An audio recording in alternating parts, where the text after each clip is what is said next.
What would happen if we actually drilled all the way through the Earth? Back in 1970, the Soviet Union launched a project on the Kola Peninsula with the goal of doing exactly that. But when the drill reached 12,262 meters, the operation suddenly stopped. This film is inspired by that real-life event. Anya is sent by her superiors to the Kola Peninsula to investigate the disappearance of dozens of people 12 kilometers underground. Her mission is also to retrieve samples of the unknown virus reportedly discovered down there. However, she soon realizes the remaining staff at the base may already be infected with this mysterious pathogen. Just as they're preparing to return to the surface, a desperate distress call comes through the radio from the soldiers sent to capture the base director. Gunshots and blood-curdling screams echo over the transmission. Clearly, they've encountered something far more dangerous than any virus, since the elevator won't arrive for another hour. The engineer has no choice but to try hacking access to a second lift. Meanwhile, Anya and Major Sergei head to the infirmary. When Sergei opens the door, they're stunned to see the entire room covered in fungus. The infected woman is now completely overgrown, yet somehow she still appears to be alive. Anya moves in to collect more samples, but suddenly swollen blisters begin expanding, forcing her to step back. Sergei grabs the tweezers to help, only to have spores explode straight into his face. Anya is protected by her mask and avoids exposure. As the spores begin filling the room, she spots a gas mask in the corner. Just as she puts it on and prepares to leave, she sees Dr. Gara has also been infected. Her ribs have mutated into sharp spikes, and she moves like a mindless zombie. Fortunately, Gara is slow, giving Anya a chance to escape. She uses a fire extinguisher to clear the spores blocking the doorway. With the engineer's help,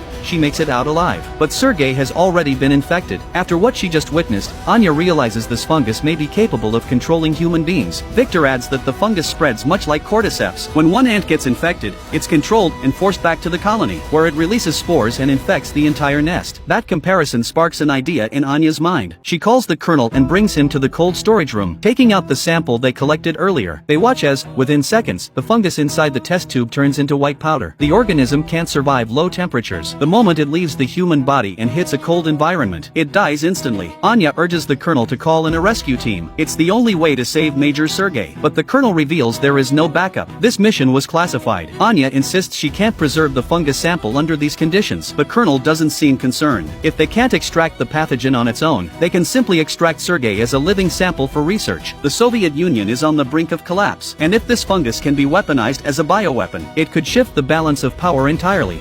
There are people up there. You'll bring him right to the nest.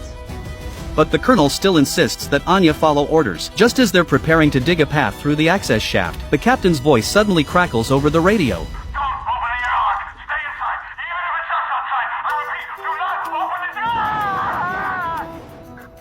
If they want to get out, they have no choice but to pass through that area. The colonel sends 3 soldiers ahead to scout. Not long after, gunfire echoes in the distance. Only 2 soldiers make it back. One of them says that in the firelight, he saw the creature's massive silhouette. Bullets didn't seem to affect it at all. Worst of all, the upward passage has been sealed off by fallen boulders. There's no way to dig through. As everyone struggles to figure out their next move, a soldier with his arm torn off staggers toward them. Behind him, terrifying growls echo through the tunnel. In front of everyone's stunned eyes, the soldier calmly pulls out a knife and slits his own throat. Panicked, the team slams the steel door shut. At that moment, the soldier who had been unconscious suddenly wakes up, and the first words out of his mouth send chills down everyone's spine.